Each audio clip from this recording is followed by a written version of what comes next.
Est-ce que tu veux vraiment que 2025 ressemble à toutes les années déjà passées, avec cette impression de stagner et de scroller jusqu'à minuit et d'avoir cette boule au ventre quand tu penses à tes objectifs? Ou est-ce que tu veux faire de 2025 l'année où tu arrêtes de rêver et tu commences à réaliser? L'année où tu vas pouvoir devenir vraiment libre, bâtir un empire, régaler tes proches, construire des relations saines, mais surtout devenir quelqu'un de libre et heureux et qui vit avec passion. Donc soit tu zappes cette vidéo et tu continues de scroller, soit tu me donnes 9 minutes et je te donne les 5 seules étapes dont tu as besoin pour faire de 2025 l'année qui va transformer ta vie à jamais. Et je vais pas t'apprendre à tout planifier, avoir une routine parfaite et d'avoir une discipline de fer comme on te dit tout le temps. Je vais te montrer que c'est justement l'inverse qu'il te faut. Simplifier et faire de la place. Et on commence tout de suite avec la première étape. Tu dois couper les distractions et respirer avec le cerveau. Tu te dis peut-être que plus tu es connecté, plus tu vas avancer vite. En réalité, c'est complètement faux. Avant, je pensais pareil et dès que j'avais 30 secondes de libre, je checkais mon tel et je commençais à scroller. J'avais littéralement zéro pause mentale, zéro vrai moment pour réfléchir et j'avais l'impression que c'était normal parce que j'étais complètement noyé.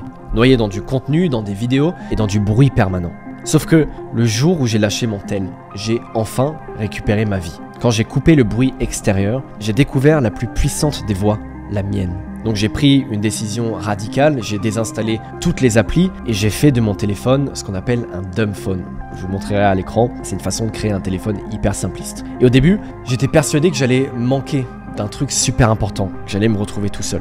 Mais au final, j'ai découvert l'inverse. En fait, en créant ce vide, en coupant le bruit, ça a permis à mon cerveau de respirer plutôt que d'étouffer. Et honnêtement, c'est quand la dernière fois où tu es resté 30 minutes dans le silence avec toi-même, sans aucune distraction?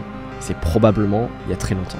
Donc la clé, c'est d'apprendre à son cerveau de se réoxygéner en laissant de la place et en méditant. T'as pas besoin de méditer 2 heures par jour, commence par 10 minutes et tu verras que tout dans ta vie va changer. 10 minutes sans bruit par jour, sans distraction, juste toi et toi-même. Et comme moi, tu vas voir que c'est en éteignant toutes les distractions que tu vas pouvoir allumer ta clarté. Et cette clarté, elle va laisser de la place pour passer à l'étape 2. L'étape 2, c'est identifier ton chemin. Là, je sais ce que tu dois te dire. Je sais déjà ce que je veux, il faut juste que je me bouge. Mais en réalité, pas du tout. C'est ce que je croyais, moi aussi. Je me disais, bon, je dois probablement faire tel truc parce que là, c'est la voie raisonnable. Sauf qu'en fait, j'étais blindé de croyances limitantes. Mais en coupant le bruit, j'ai pu m'asseoir et me demander, attends, qu'est-ce qui me fait vraiment vibrer au fond? Qu'est-ce que je ferais même si personne me regardait? Je me suis rendu compte que j'avais toujours voulu être essentiellement créatif, entrepreneur, mais que je voulais faire ma propre voie. Mais je pensais qu'il fallait choisir. Le jour où j'ai accepté que je pouvais être qui je voulais, tout s'est accéléré. J'ai défoncé tous les faux murs qui me bloquaient et j'ai assumé mon vrai chemin. Ce qui te manque, c'est pas le manque de talent ou le manque de discipline, c'est le manque de vision. Quand j'ai compris ce que je voulais vraiment, j'ai plus jamais tourné en rond. Et si ton rêve c'est de devenir artiste, pourquoi t'obliger à faire des études? Si tu veux lancer un business, pourquoi rester dans un job qui t'étouffe? Donc prends un carnet et écris: si je n'avais aucune limite, qu'est-ce que je ferais en 2025? Prends le temps, mais surtout laisse-toi surprendre. Écris véritablement tout ce que tu accomplirais si c'était impossible d'échouer. Et sois vrai avec toi-même. Et si tu regardes cette vidéo et que ton objectif c'est de lancer un business en 2025, tu peux aller voir à la fin de cette vidéo ma dernière vidéo où je t'explique pas à pas quel est le meilleur business à lancer pour un débutant en 2025. Alors attention, c'est très important à ce stade de ne pas vouloir être à tout prix 100% réaliste. Il faut voir grand. On veut identifier ce qui nous fait vibrer et ensuite on va voir comment le rendre concret. Parce que si tu veux être parfait, tu auras toujours une petite voix au fond de toi qui te dira t'es pas prêt. Ce qui nous amène justement à l'étape 3. Avancer malgré la résistance. Tu vois, avant de devenir l'homme heureux que je suis aujourd'hui, j'ai passé des années à me dire je dois être prêt, je dois être parfait avant de me lancer. Et c'est exactement ce qui m'a bloqué. Parce que ça, c'est ce qu'on appelle la résistance. C'est cette petite voix dans ta tête qui te dit constamment pas maintenant, t'es pas assez prêt, t'es pas assez bon, t'as pas assez lu de livres sur ça, tu vas te ridiculiser, ça va foirer. Et cette petite voix, cette résistance, c'est ton pire ennemi. Il faut que tu rentres en guerre absolue avec elle. Et la seule façon de gagner cette guerre et de faire taire la résistance, c'est de passer à l'action. Si tu cherches à être parfait, bah tu le seras jamais. Alors que si tu acceptes que tu es imparfait, tu finis par commencer et t'améliorer. c'est exactement ce que j'ai fait. Mes premiers business ont fail, mes premiers business ont pas bien marché, mais au final, aujourd'hui, j'en suis là. Et t'as qu'à regarder mes premières vidéos sur YouTube aussi, alors que c'était il y a que 1 an. Tu verras que c'était pas terrible, la qualité était moins bien, mon élocution pas terrible. Et évidemment, on faisait beaucoup moins de vues qu'aujourd'hui. Mais si j'avais jamais commencé, là, tu serais pas sur ma vidéo à m'écouter. Donc,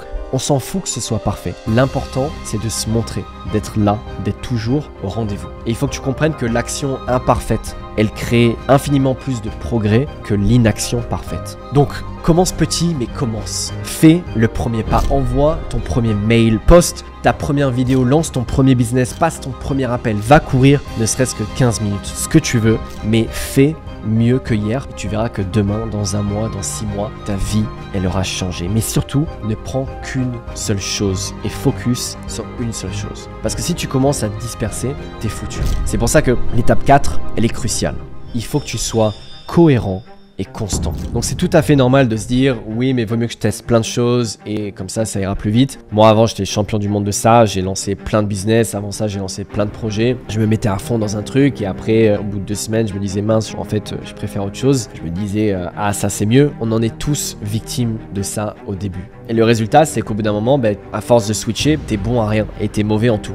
Juste parce que tu vas pas au bout des choses. Et en réalité c'est très psychologique ça. Parce qu'au fond c'est cette petite voix dans ta tête, cette foutue résistance qui te fait croire que tout est toujours mieux ailleurs. Et dès que tu te lances dans quelque chose, d'un coup, c'est moins vert et l'herbe à côté, elle est plus verte. T'as beau avoir un physique tout à fait parfait, il suffit de voir un bodybuilder sur Insta pour te dire en fait, je suis minuscule. T'as beau commencer et lancer un business et engager tes premiers sous, il suffit d'un seul post LinkedIn, d'un pseudo-entrepreneur à succès pour que tu finisses par te dire putain, ce que je fais, c'est de la merde à côté de ce que lui il fait. Et en fait, pour le cerveau, c'est beaucoup plus facile d'abandonner et de trouver une nouvelle idée que de se confronter et de faire mieux. Moi, ma vie, elle a complètement changé quand j'ai réalisé qu'un petit pas fait 1000 fois vaut mieux qu'un grand pas fait une seule fois. Donc, tiens à ce que tu t'es fixé dans l'étape 2, reste constant et sûr de toi. Et oui, tu vas peut-être échouer, oui, tu vas peut-être devoir recommencer, mais dans tous les cas, tu vas avancer. Et une fois que tu avances, il y a une seule et dernière chose à régler. C'est l'étape 5, s'entourer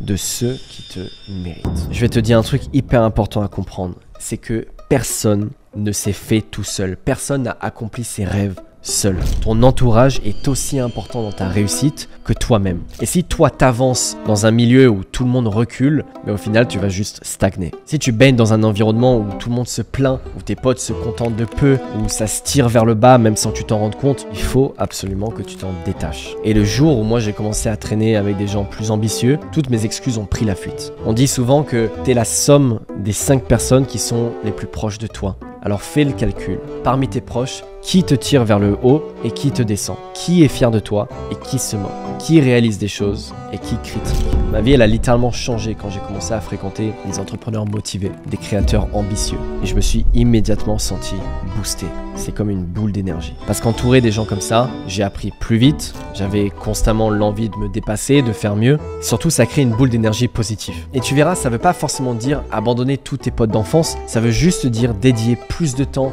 à ceux qui te poussent à te dépasser, à ceux qui te méritent. Donc arrête d'être poli, arrête d'être social et de toujours vouloir faire plaisir aux autres. Tu ne peux pas sauver les autres, tu ne peux pas sauver tout le monde, tu peux juste te sauver toi-même et finir par montrer l'exemple. Sur ce, tu as toutes les étapes pour tout casser en 2025. Donc réfléchis à ce que tu veux devenir, réfléchis à ce que tu veux accomplir. Et sur ce, je te dis à la prochaine vidéo.